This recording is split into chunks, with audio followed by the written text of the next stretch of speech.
Hello students, कैसे लोग। I hope आप लोग अच्छे होंगे, अच्छे से पढ़ाई कर रहे होंगे। और जेई बहुत से जो टारगेट है जिनको इस साल देना है, ठीक है, मतलब आप जो तैयारी कर रहे होंगे 2024 में देने के लिए, और कुछ बच्चे ऐसे होंगे जो 2025 में देने की सोचेंगे, ठीक है। तो उनको पहले सिलेबस जरूर पता होना चाहिए। आई होप आपने सिलेबस देख लिया हो, ठीक है। तो क्या अपडेटेड, अभी तक का अपडेटेड सिलेबस क्या है उसको एक बार देख लेते हैं, क्योंकि देखो जब भी कोई चीज़ करनी होती है उसका पहले एक आइडिया होना जरूरी है। पढ़ने से पहले देखो आप लोग भी पूछते हो सर एनसीईआरटी में जो डिलीट हुआ है क्या वो जेई में आएगा, तो यार मैंने इसका आंसर दे दिया भाई, आएगा। आपको जेई का सिलेबस देखना है, ठीक है। वो सीबीएसई का सिलेबस है भाई, क्या कोर्स में है क्या कोर्स में नहीं है, तो हमें जेई के सिलेबस को समझना होगा। तो यहाँ पे जेई का सिलेबस जो है वो यूनिट वाइज डिवाइड किया गया है।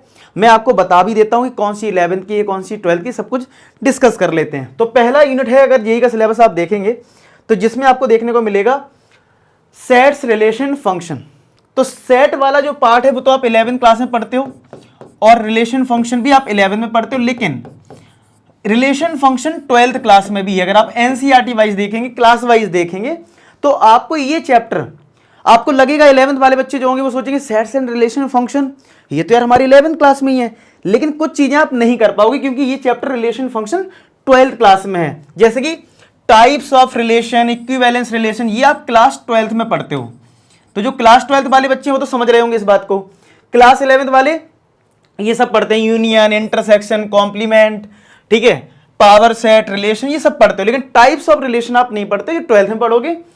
फंक्शन भी आप 1 1 ऑन 2 इंटू, ये सब आप 12th क्लास में पढ़ते हैं। तो ये सारी चीजें आपकी 12th क्लास की हैं, बाकी यहां तक आपका 11th क्लास का है। तो अगर आपको अभी से पूरा चैप्टर कंप्लीट करना है, ठीक है, तो 12th क्लास की बुक लेके उसका भी सिलेबस निपटा सकते हो। देखो जो बच्चा जेई का होता है ना, वो तो यार 11th में ही 12th का भी पढ़ने लगता है। वो ये सोच के नहीं पढ़ता कि 11th अलग रखेंगे 12th को अलग रखेंगे, मतलब पूरा टॉपिक कंप्लीट करता है। तो आप भी पूरा कंप्लीट करें, ठीक है, जो बच्चे डेडिकेशन के साथ पढ़ना चाहते हैं। सेकंड है कॉम्प्लेक्स नंबर एंड कोएडिकेशन, ये पूरा का पूरा क्लास 11th में। लेकिन अब इसको मैं क्या ही बोलूँ, क्लास 11th की जो एनसीईआरटी में ये चैप्टर के बारे में दे रखा ना, कुछ नहीं है, मतलब 1% मान लो, ठीक है, मतलब कुछ भी नहीं है जो इसमें है, ठीक है। तो यानी आपको चैप्टर का नाम तो सेम है, कंटेंट पूरा अलग रहेगा, ठीक है। तो यहाँ पे complex number, order pair of real, representation of complex number in a plus iota B, ठीक है, इधर तक तो ठीक है। Argand diagram, algebra of complex number, modulus, argument, अब ये तो सीबीएसई ने हटा ही दिया पूरा, ठीक है। Coordination real and complex system, there solution, relation between zeros and coefficient, nature of roots, formation of coordination with given roots. तो भाई ये सब जो चीजें हैं आपको देखने में लग रहा होगा यार ये तो हम लोग 10th क्लास में भी पढ़ते थे, formation of coordination with given roots, ठीक है। लेकिन यहाँ पे थोड़े एडवांस क्वेश्चन आते हैं, अच्छे क्वेश्चन आते हैं। तो लेकिन सिलेबस ठीक है, लेकिन आपको कॉम्प्लेक्स नंबर वाले पार्ट में ज्यादा एफर्ट मारना पड़ेगा, क्योंकि एनसीईआरटी में कुछ ज्यादा खास नहीं दे रखा है। इस वाली यूनिट की यार मैं बात करूं, नेक्स्ट यूनिट हमारी है मैट्रिसेस एंड डिटरमिनेंट। ये पूरा का पूरा क्लास 12th में है चैप्टर, ठीक है, क्लास 11th में है ही नहीं है चैप्टर, क्लास 12th में है। तो यहाँ पे जैसे मैट्रिसेस क्या है, algebra of matrices, types of matrices, determinants, matrices of 2 and 3, properties of determinant. अब ये वाला पार्ट अगर हम 12th क्लास का देखें, प्रॉपर्टीज ऑफ डिटरमिनेंट, ये डिलीटेड है एनसीईआरटी में, मतलब सीबीएसई की तरफ से। लेकिन ये प्रॉपर्टी बहुत इंपॉर्टेंट होती है कॉम्पिटिटिव के हिसाब से, क्योंकि डिटरमिनेंट में ज्यादातर क्वेश्चन तो प्रॉपर्टी से बनते हैं। तो भैया ये बहुत इंपॉर्टेंट है, वो सीबीएसई ने हटा दिया है फिलहाल, ठीक है। फिर एरिया ऑफ ट्राइंगल सब कोर्स में है, adjoint, inverse of square matrix, determinants, elementary, CBSE ने एलिमेंट्री ट्रांसफॉर्मेशन को हटा दिया है, ठीक है। तो ये तो ठीक है, इतना बहुत इंपॉर्टेंट नहीं है। Test of consistency, solution of simultaneous equation 2 और 3 वेरिएबल, ये सब कुछ आप एनसीईआरटी में भी करते हो, बस आपको थोड़ी एक्स्ट्रा प्रैक्टिस, थोड़े मतलब कॉन्सेप्ट ज्यादा सीखने पड़ेंगे तो ये चैप्टर हो जाएगा। लेकिन ये वाला पार्ट बहुत इंपॉर्टेंट है कॉम्पिटिटिव पॉइंट ऑफ व्यू से, ठीक है। तो ये हमारा मैट्रिसेस में है। फिर आता है 4th यूनिट जिसमें परम्यूटेशन कॉम्बिनेशन, ये पूरा का पूरा क्लास 11th में है, ठीक है। लेकिन क्लास 11th की जब आप एनसीईआरटी करोगे, ठीक है, तो आपको बहुत ज़्यादा मतलब प्रूफ वाले क्वेश्चन देखने को नहीं मिलेंगे। लेकिन जब आप कॉम्पिटिटिव के हिसाब से पढ़ोगे तो बहुत सारे फॉर्मूले सीखने को मिलेंगे, बहुत सारे प्रूफ करने को मिलेंगे। तो ये चैप्टर भी तो सीधी बात है, आप ये समझ लो। देखो जब आप स्कूल लेवल पे अपनी पढ़ाई करते हो, एनसीईआरटी बुक सॉल्व करते हो, तो वो यहाँ होता है, और जब आप पर्टिकुलर जेई जैसे एग्जाम को क्लियर करने का सोचते हो तो आपको यहाँ पहुँचना होता है। तो एक गैप होता है, तो उसको फिल करने की कोशिश करनी होती है। बाई बुक, ठीक है, या कहीं आप कोर्स मतलब पढ़ाई करते हो, कोई बच्चा बाहर पढ़ने जाता है, कोचिंग में एडमिशन लेते हो, तो मतलब डिफरेंट डिफरेंट वे होते हैं जिससे आप वो सब कॉन्सेप्ट बनाने की कोशिश करते हैं। लेकिन मतलब सिलेबस की बात करें तो आपको बिल्कुल 11th जैसा एनसीईआरटी जैसा दिखेगा, जैसे 11th की एनसीईआरटी में। इसके बाद अगर हम बात करें नेक्स्ट यूनिट 5th जो है मैथमेटिकल इंडक्शन, इसको तो क्लास 11th में था ये एनसीईआरटी में, इसको तो डिलीट कर दिया, पूरा चैप्टर ही उड़ा दिया है, ये पूरा चैप्टर उड़ा दिया, नहीं आपको खुद से अलग से पढ़ना पड़ेगा इस चैप्टर को, ठीक है। और ये वैसे बता दो चैप्टर 4 था पहले, अगर आपके पास पुरानी एनसीईआरटी होगी तो चैप्टर 4, ठीक है, चैप्टर 4 था पुरानी एनसीईआरटी में, अब नई में तो ये गायब ही हो गया होगा, ठीक है। चलो इसके बाद हमारी next unit 6 binomial theorem and simple application. तो अगर मैं बात करूं binomial theorem for positive integral index, general term, middle term, properties और binomial coefficient, simple application, NCERT ने तो टर्म वाले क्वेश्चन ही गायब कर दिए हैं, टर्म मिडिल टर्म ये सब गायब कर दिया, सिर्फ एक्सपेंशन है, लेकिन आपको सब कुछ सीखना है। पुरानी एनसीईआरटी में जो सब था वो सब सीखना है, और फिर वही वाली बात है कॉम्पिटिटिव में थोड़ी एक्स्ट्रा प्रैक्टिस करनी है, लेकिन सिलेबस वही है, क्लास 11th का सिलेबस है इसमें, किसमें, क्लास 11th का सिलेबस है। सीक्वेंस एंड सीरीज भी क्लास 11th में है, ठीक है। और आपको क्या देखने को नहीं मिलेगा बुक में वो बता देता हूं, एपीजीपी का कॉन्सेप्ट आप समझ जाओगे, हालांकि एपी वाला पार्ट डिलीटेड है, लेकिन वो आपको 10th में पता था। अर्थमेटिक और ज्योमेट्रिक मीन्स के बारे में सीखने को मिलेगा, ठीक है। रिलेशन बिटवीन अर्थमेटिक मीन और ज्योमेट्रिक मीन, ये इस पे फोकस एनसीईआरटी में नहीं है, एनसीईआरटी में इस पे ज्यादा फोकस नहीं है, जबकि रिलेशनशिप बिटवीन एएम और जीएम पे क्वेश्चन बनते हैं। Sum up to n terms of special series, special series वाला पार्ट भी डिलीटेड है, आपको अलग से पढ़ना पड़ेगा, ठीक है। और एजीपी भी आपके एनसीईआरटी में नहीं है, ये भी डिलीटेड है या फिर नहीं है, आपको अलग से ही पढ़ना पड़ेगा। मतलब अगर मैं देखूं तो यहां से sum up to n term से लेके यहां तक आपको अलग से ही पढ़ना पड़ेगा, ठीक है। ये वाला पार्ट आपके एनसीईआरटी में नहीं है, तो ये है क्लास 11 का, लेकिन ये वाला पार्ट आपको अलग से बुक से पढ़ना पड़ेगा। फिर नेक्स्ट आता है limits, continuity and differentiability. Continuity and differentiability वाला जो पार्ट है वो तो क्लास 12 में है, हालांकि डिफरेंशिएशन क्लास 11th में भी है, लेकिन उतना ज्यादा एडवांस नहीं है, तो इसको 12th में रखते हैं। और लिमिट वाला पार्ट जो है वो क्लास 11th में है।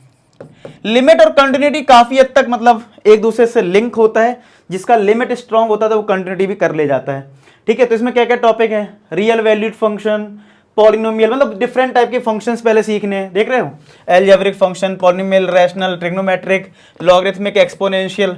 अब ये टॉपिक आपको मिलेंगे नहीं, मतलब देखो क्लास 11 में आपको ट्रिग्नोमेट्री मिल जाएगा, एक्सपोनेंशियल फंक्शन के बारे में बहुत ज्यादा देखने को नहीं मिलेगा, ठीक है। इनके ग्राफ जो हैं, लॉगरिथमिक फंक्शन पे जो क्वेश्चंस हैं, लॉग का कहीं है ही नहीं जिक्र एनसीईआरटी में, समझ रहे हो। 12th में सीधा डिफरेंशिएशन वाले पार्ट में लॉग आता है, वो भी सीधा यूज है, कहीं टॉपिक नहीं सिखाया गया, तो इसको आपको अलग से ही सीखना पड़ेगा। लॉगरिथमिक वाला पार्ट जो है वो आपको अलग से सीखना पड़ेगा। एक्सपोनेंशियल, इनवर्स फंक्शन भी आपको कहीं ना कहीं अलग से सीखना पड़ेगा। इनवर्स वाला पार्ट 12th क्लास में डिलीट हो गया है, ठीक है। तो ये वाली चीजें जो है ना फंक्शंस के बारे में आपको, मतलब आपको फंक्शन के बारे में किसी रेफरेंस बुक से पढ़ाई करनी चाहिए, अलग से आपको फंक्शन स्ट्रॉन्ग करना चाहिए, ठीक है। हालांकि फंक्शन जो है मैंने वन शॉट वीडियो में करवा रखा है जेई के लिए, आप प्लेलिस्ट में जाना, जेई वन शॉट पे देखना, वहां पे फंक्शन चैप्टर मैंने करवा रखा, वहां से आप कवर कर सकते हो, ठीक है। लॉग का तो पूरा एक प्लेलिस्ट है, ठीक है। तो अगर आप चैनल पे देखोगे लॉग का प्लेलिस्ट है, लॉग को पूरा अच्छे से कंप्लीट कर सकते हो कि लॉग क्या होता है, प्रॉपर्टीज क्या होती है, 3-4 लेक्चर है, आप बढ़िया से निपटा सकते हो, ठीक है। ग्राफ ऑफ सिंपल फंक्शंस, तो मैं ये बोलूंगा अगर आप एनसीईआरटी से पढ़ते हो तो ये वाला पार्ट आपका स्ट्रॉन्ग नहीं हो पाएगा, ये वाला पार्ट आपका स्ट्रॉन्ग नहीं होगा, इस पर ज्यादा फोकस है ही नहीं, तो आपको ये वाला पार्ट स्ट्रॉन्ग करना पड़ेगा। Limits, continuity, differentiability, differentiation of sum, difference product, question of function, differentiation of trigonometric inverse, ये तो डिफरेंशिएशन मतलब किस किस का है वो सब बता रखा है। Rolle's theorem, Lagrange mean value theorem, ये डिलीटेड है एनसीईआरटी में, इस मतलब सीबीएसई की तरफ से, तो आपको ये अलग से पढ़नी पड़ेगी। एप्लीकेशन ऑफ डेरिवेटिव, ठीक है। Rate of change, increasing decreasing, maximum minima of the function, tangent normal, tangent normal भी डिलीटेड है इस बार, तो आपको ये भी अलग से पढ़ना पड़ेगा, ठीक है। तो यानी ये जो बॉक्स बना रखे हैं मैंने, ये आपको इनको अलग से एफर्ट मानना पड़ेगा बहुत ज्यादा, ठीक है। तो इस वाली यूनिट में तो ये बात हो गई। इसके बाद आता है इंटीग्रल कैलकुलस, तो भाई कैलकुलस में भी वही वाली बात है, फंक्शंस के इंटीग्रेशन करने होते हैं, तो जो फंक्शन आपने वहां कवर कर लिए होंगे वो यहाँ यूज होंगे। बाकी आप देख सकते हो ये सारी चीजें किस किस टाइप के फंक्शन के इंटीग्रेशन करना है, ये चैप्टर आपको क्लास 12th में देखने को मिलेगा। और चैप्टर नंबर 7 है सेकंड पार्ट। 2 पार्ट होते हैं, पार्ट 2 में है ये, पार्ट 2 में, क्योंकि 2 बुक होती है क्लास 12th में, ठीक है। तो ये पार्ट 2 में आपको देखने को मिलेगा, इतनी सारी चीज़ें हैं। अच्छा, इसकी PDF जो है मैं टेलीग्राम पे डाल दूंगा, टेलीग्राम ज्वाइन कर लेना। अभी इसी के बाद जैसी होगा मैं इसको डालता हूँ, ठीक है। फिर आता है डिफरेंशियल इक्वेशन, ये भी क्लास 12th में। सिलेबस जो है वो आपको क्लास 12th की NCERT जैसे ही दिखेगा, क्वेश्चंस की प्रैक्टिस जितनी ज़्यादा करोगे उतना बढ़िया, लेकिन हाँ सिलेबस वही है सेम क्लास 12th जैसा, ठीक है। 11th है कोऑर्डिनेट ज्योमेट्री, जिसमें एक पार्ट आपका स्ट्रेट लाइन पे बेस्ड है, जैसे आप देख पा रहे हो यहाँ पे सारी चीज स्ट्रेट लाइन की है, जैसे रेक्टेंगुलर कोऑर्डिनेट, डिस्टेंस फार्मूला, ये सब आप 11th क्लास में पढ़ते हो। Locus and it's equation. अब ये ट्रांसलेशन ऑफ एक्सिस आप नहीं पढ़ते हो 10th में 11th में। स्लोप ऑफ अ लाइन पढ़ते हो, parallel, perpendicular, intercept, lie on the coordinate axis, various form पढ़ते हो, intersection of lines, angle between two lines, ठीक है, ये सब पढ़ते हो।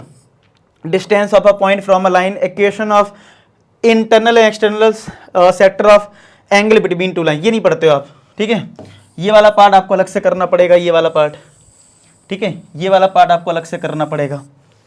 ऑर्थो सेंटर, सरकम सेंटर पे बहुत ज़्यादा क्वेश्चंस नहीं है, तो ये वाला पार्ट यहाँ से यहाँ तक भी नीचे तक ले जाऊँ तो इन पे आपको अलग से ज़्यादा से प्रैक्टिस करनी पड़ेगी। थोड़ा शुरुआत का पार्ट आप कर लोगे, NCERT से आपको बेसिक अंडरस्टैंडिंग मिल जाएगी, लेकिन बाद का आपको करना पड़ेगा। और जो दूसरा पार्ट है ये क्लास 11 का चैप्टर है, ठीक है। और कॉनिक सेक्शन और सर्किल ये भी आपको क्लास 11 में ही देखने को मिलेगा, लेकिन कॉनिक सेक्शन वाला पार्ट NCERT से, ठीक है, बहुत बेसिक दे रखा है NCERT में, आपको एक्स्ट्रा प्रैक्टिस करनी पड़ेगी इस चैप्टर में, ठीक है। अगर आप RD शर्मा को भी लगाओगे ना, मैं बहुत हाई लेवल की बुक की बात नहीं कर रहा हूँ, ठीक है, तो भी आपको बहुत अलग देखने को मिलेगा। तो कॉनिक सेक्शन वाला पार्ट NCERT में बहुत ज़्यादा डिटेल में नहीं है, तो इसको आपको अलग से करना पड़ेगा। नेक्स्ट है 3 डायमेंशनल ज्योमेट्री। तो 3 डायमेंशनल ज्योमेट्री क्लास 11th में भी रहता है, क्लास 12 में भी है। तो कुछ चीज़ें आप क्लास 11 में सीख जाओगे, कुछ चीज़ें क्लास 12 में, लेकिन क्लास 12 में प्लेन वाला पार्ट डिलीटेड है। एक्चुअली क्लास 12 में जो 3D है ना, वो लाइन का और प्लेन का होता है, तो प्लेन वाला पार्ट डिलीटेड है तो लाइन वाला है, लेकिन आपको कॉम्पिटिटिव स्किन के हिसाब से प्लेन वाला पार्ट भी करना होगा। मैं दिखा देता हूँ प्लेन के बारे में। देखो ये लिखा है intersection of line and plane, तो प्लेन वाला पार्ट आपको अलग से करना पड़ेगा, ठीक है। जैसे इक्वेशन ऑफ लाइन, लाइन का तो सीख जाओगे, प्लेन वाला पार्ट आपको सीखना पड़ेगा। तो ये सारी चीजें हैं, ठीक है। इसके बाद 13 वेक्टर अलजेब्रा। तो वेक्टर भी हमारा क्लास 12 का है, जिसमें अगर मैं बेसिक की बात करूं तो ये सब आप लोग सीखते हो, ठीक है। 3 dimensional space, scalar, vector product, scalar, vector triple product deleted है, इसको आपको अलग से सीखना पड़ेगा, ठीक है। तो ये सिलेबस इस तरीके से जा रहा है। बाकी आपको जो भी डाउट्स है ना कमेंट सेक्शन में लिखना, जिससे मुझे हेल्प मिलती है कि आपके लिए किस टॉपिक पे वीडियो बनानी है, ठीक है। और इसकी PDF टेलीग्राम पे डाल दूंगा, तो ज्वाइन कर लेना और डाउनलोड कर लेना, ठीक है। तो फिर आता है ये आपका स्टैट्स एंड प्रोबेबिलिटी। तो स्टैट्स एंड प्रोबेबिलिटी आपका जो है प्रोबेबिलिटी वाला चैप्टर 11th में भी है, 12th में है, तो सारी चीजें हैं। लेकिन 12th में जो हमारा बेसिकली प्रोबेबिलिटी वाला पार्ट है, तो उसमें क्या क्या डिलीटेड है, बर्नौली ट्रायल्स डिलीटेड है, तो ये आपको अलग से करना पड़ेगा। बायनोमियल डिस्ट्रीब्यूशन अलग से करना पड़ेगा। और रैंडम वेरिएबल में अभी थोड़ी सी कंफ्यूजन है इस बार सिलेबस में, सैंपल पेपर में दिया है उसमें नहीं दिया, तो ये थोड़ी सी कंफ्यूजन वाली बात है, तो इसको भी आपको हो सकता है करना पड़े अलग से, ठीक है। और यहाँ पे भी आपको वो मीन वेरिएंस सब तो वैसे भी निकालते हो, तो ये चीज कर लेना है। और ट्रिग्नोमेट्री की बात करें तो यार इसमें आपका NCERT ये क्लास 11th में है, ठीक है। और ट्रिग्नोमेट्री इक्वेशन वाला पार्ट डिलीटेड है, तो इस वाले पार्ट को आपको अलग से करना पड़ेगा। बाकी इनवर्स ट्रिग्नोमेट्री फंक्शन आपको क्लास 12th में देखने को मिलेगा, ठीक है। ये मतलब एक ही में 2 दे दिए हैं, और ये भी सारी चीजें आपको अलग से थोड़ी सी पढ़नी पड़ेंगी, ठीक है। और लास्ट है मैथमेटिकल रीजनिंग। इस चैप्टर को भी डिलीट किया गया है, क्लास 11th का ही है, 14 चैप्टर था ये पूरा आपको अलग से करना है, ठीक है। स्टेटमेंट वाला चैप्टर है, तो ये लास्ट यूनिट है। इतना सारा मैथ्स का सिलेबस है, इसको एक बार PDF डाउनलोड करके देखो क्या क्या सिलेबस है, आइडिया लो। जिन्होंने अभी तक कुछ तैयारी नहीं करी है क्लास JEE की, तो एक बार देखो आइडिया कि हमने क्या क्या पढ़ा है, कुछ जाना पहचाना लग रहा है कि नहीं लग रहा है। भाई एक बताओ, जब कुछ जाना पहचाना लगेगा तभी तो मजा आएगा पढ़ने में। तो एक बार देखो, ठीक है। मान लिया तुम्हें स्ट्रेट लाइन का कुछ ज्यादा नहीं आता, बस स्ट्रेट लाइन का वो आता है इक्वेशन बनाना, तो कुछ फीलिंग तो आएगा, हाँ ये आता है मुझे थोड़ा बहुत, उस पर फिर प्रैक्टिस करो, समझ रहे हो। और ये भी देखो कि किस चैप्टर से ज्यादा पूछा जाता है। अभी देखो टाइम है, अभी तो मैं कहूंगा सब कुछ अच्छे से पढ़ो, हाँ, लेकिन फिर भी ये माइंड में रखो कि यार ठीक है, मुझे अभी इसी साल अगर अच्छा करना है तो मुझे इन टॉपिक्स को स्ट्रॉन्ग करना है, सारे टॉपिक्स स्ट्रॉन्ग आप नहीं कर सकते।